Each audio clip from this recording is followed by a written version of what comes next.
सद्गुरुदेव जय पद शरणौ श्रेयस रूप चरणौ शरणौ।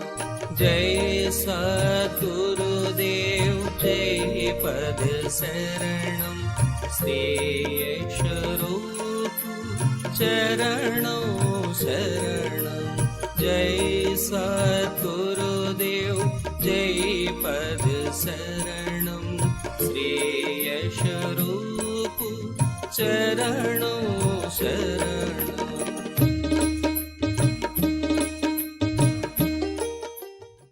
हर जगह लिखा होता है कि वर्क इज वर्शिप, हर काम पूजा है, पर हर काम पूजा नहीं है। आप हर काम को पूजा में बदल सकते हैं। जिस भावना से करेंगे वैसा ही होगा। तो भावना बड़ी प्रधान चीज है। जिस भावना से आप काम कर रहे हैं उसके बड़े मायने हैं, और भावना की वजह से कर्म का फल बदल जाता है। भगवान कृष्ण जी के पास सुदामा जी गए, चूड़ा था उनके पास, चावल था। उस जमाने में उसकी क्या कीमत रही होगी, एक कौड़ी की भी नहीं, लेकिन भावना थी।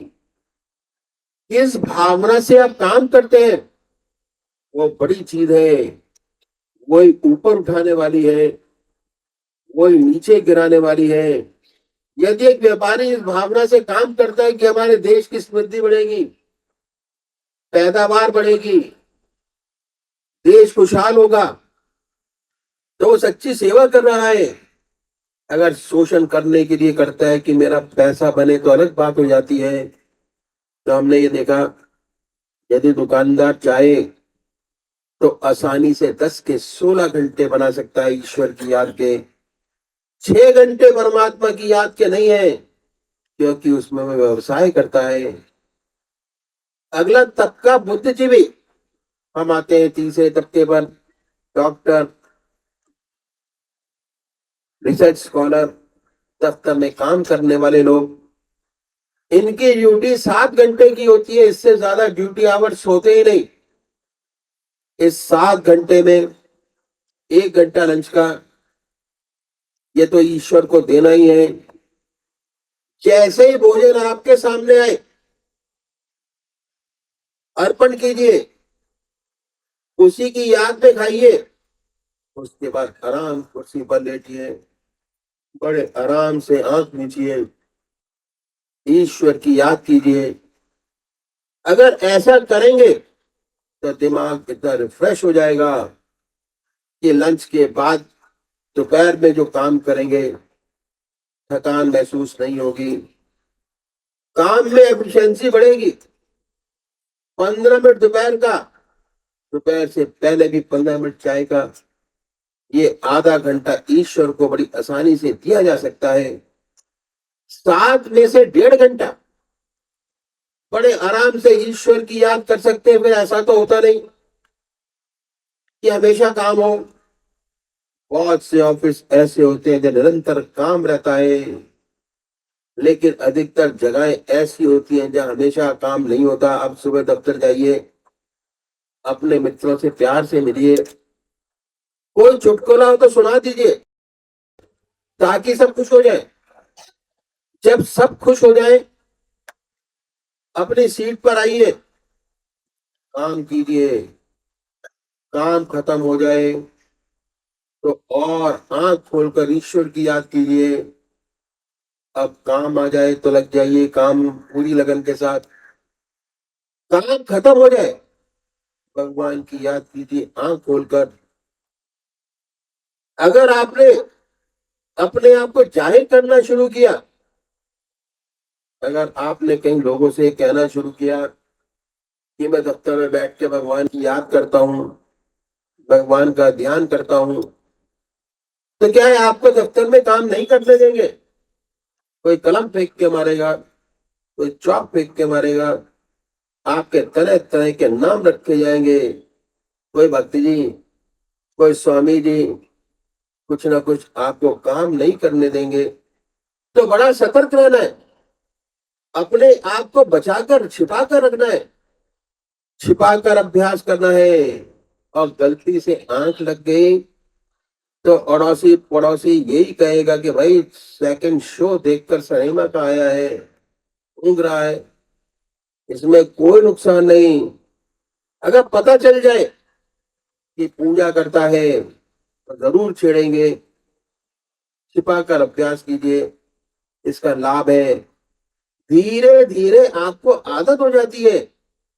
काम खत्म, ईश्वर की याद, काम आया, उसमें लग गए। इन संतों ने बड़ी अच्छी बात बताई कि देखो, हम दुनिया की हर चीज की कीमत आंकते हैं। कपड़े की कीमत कितने रुपए मीटर, जमीन की कीमत कितने वर्ग मीटर, दुकान की, गहनों की, हर चीज की कीमत आंकते हैं। पर अफसोस बहुत जबरदस्त है, बहुत बड़ा अफसोस है कि अपनी कीमत हम नहीं आंकते कि हमारी कीमत क्या है, और कोशिश भी नहीं करते अपनी कीमत आंकने की कि हमने क्या किया, हमारी क्या कीमत है, कभी नहीं आंकते। इन सज्जनों का जीवन बहुमूल्य है। जिंदगी का एक भी क्षण खराब ना करें, ये उनकी सलाह है। बेशक दुनिया का काम करें, कोई नुकसान नहीं। एक वैज्ञानिक है, उससे दुनिया का कल्याण होने वाला है। नई चीज निकलेगी, नई चीज फील्ड में आएगी, लोगों से उसको फायदा होगा, कोई नुकसान नहीं। नुकसान तो इसका तब है जो हम अपनी जिंदगी का समय बेकार करें, उसका हर चल इस्तेमाल करें। या तो दुनिया का काम करें या ईश्वर का नाम।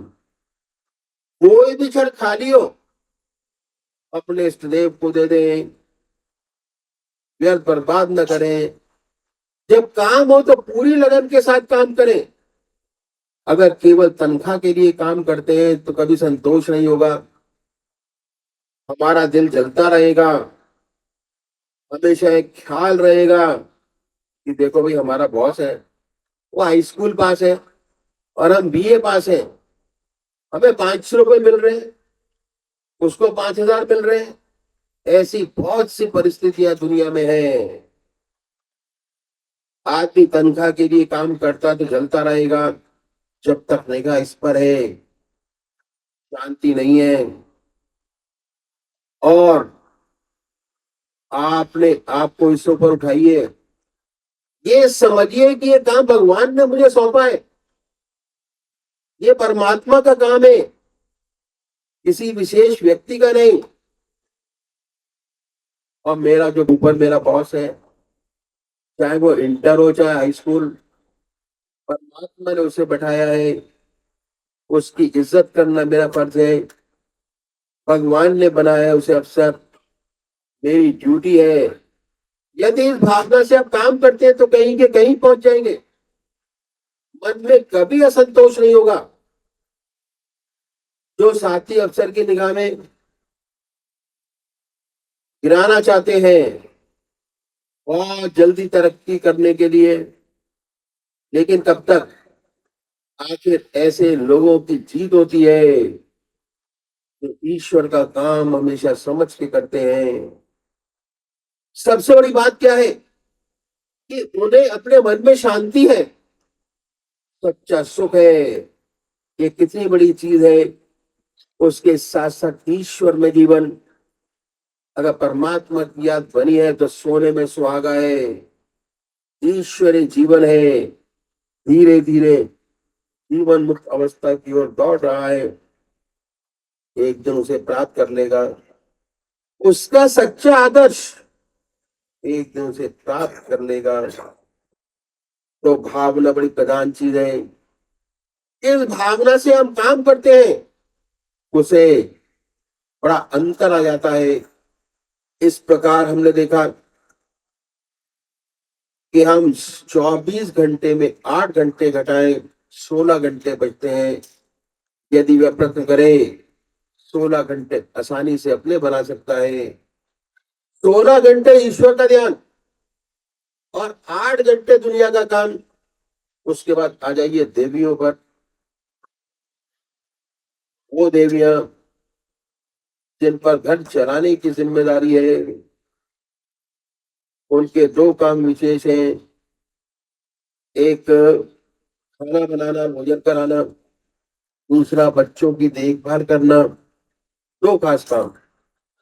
पहले जमाने में जो हमारी माताएं थी, जब भी भोजन बनाती, ईश्वर की याद में बनाती थी। और उन्होंने ये नियम निश्चित किए हुए थे कि अगर नमक डालेंगी तो ये मंत्र बोलेंगी, पानी डालेंगी तो ये मंत्र बोलेंगी, अगर नमक डालती तो ये मंत्र बोलती। कि सीताराम की रसोई, सीताराम ये कोई, ये जो बना रहे हैं, यज्ञ के लिए बना रहे हैं, इससे भगवान को नैवेद्य चढ़ाएंगे, फिर सब लोग भगवान का प्रसाद पाएंगे और अर्पण करके उसके बाद भोजन किन विचारों पर बनाया जा रहा है, किन विचारों से बनाया जा रहा है, जिसका मन पर बड़ा भारी असर पड़ता है। भोजन किन विचारों का बना हुआ है, किस भावना से खिलाया जा रहा है। क्रोध में भोजन कभी नहीं बनाना चाहिए। और अगर गुस्सा आ रहा है तो भोजन बनाना बंद कर दीजिए।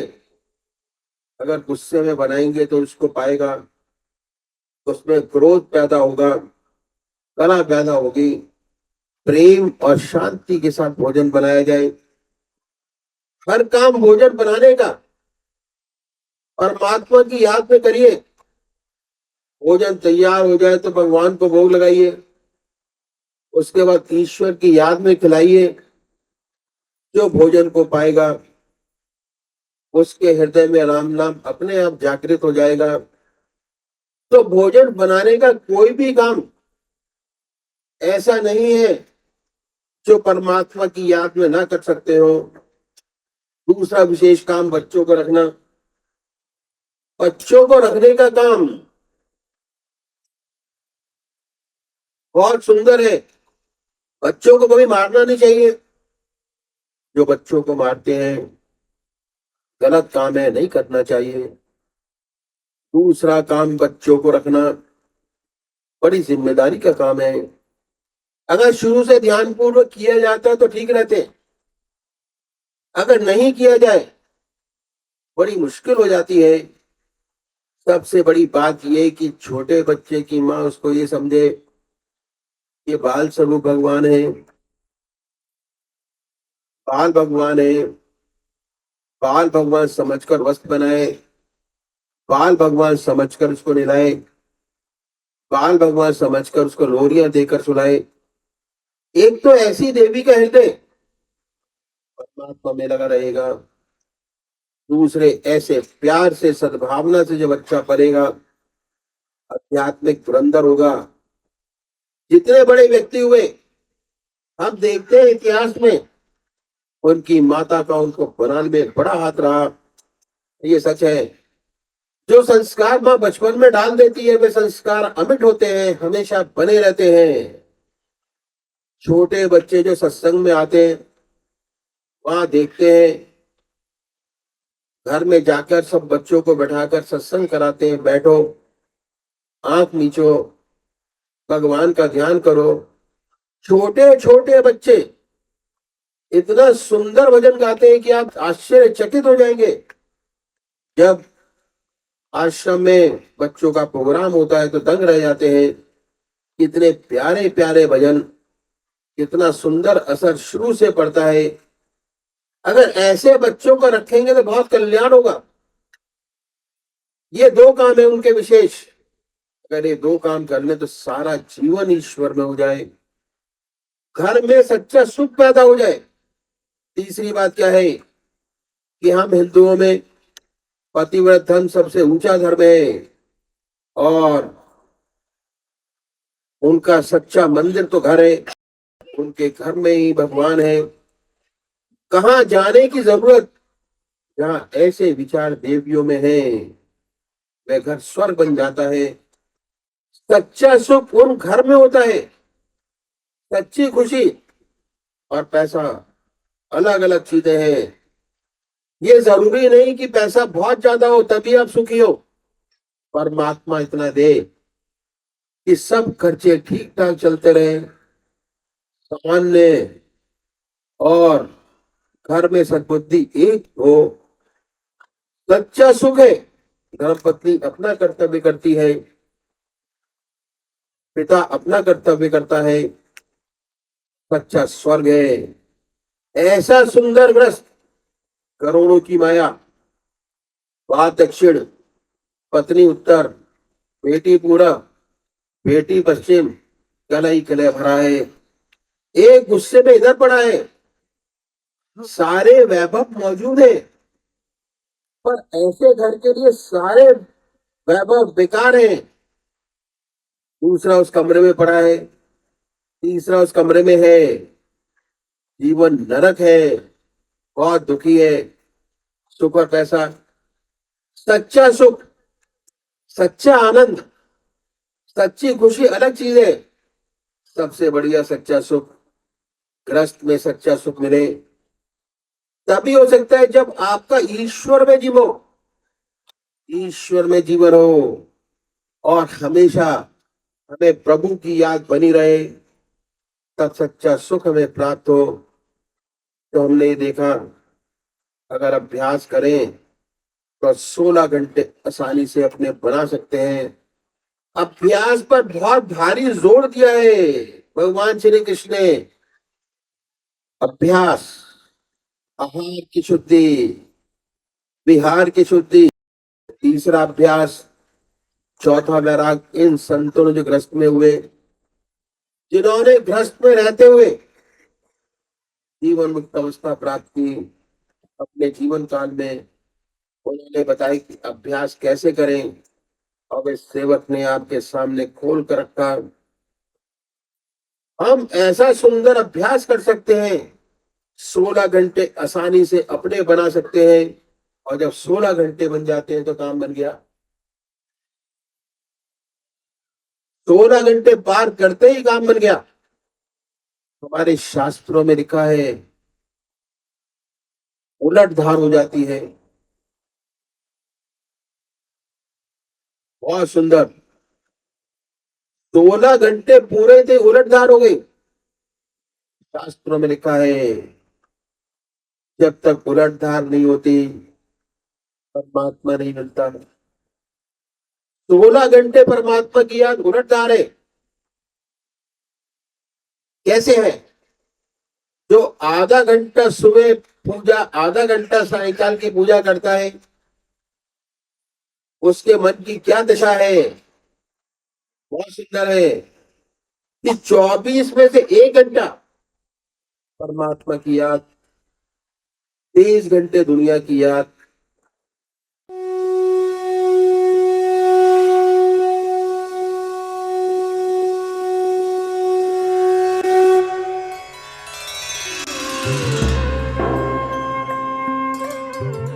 ध्यान योग के कार्यक्रम आनंद योग से निशुल्क जुड़ने के लिए संपर्क करें 9810239677।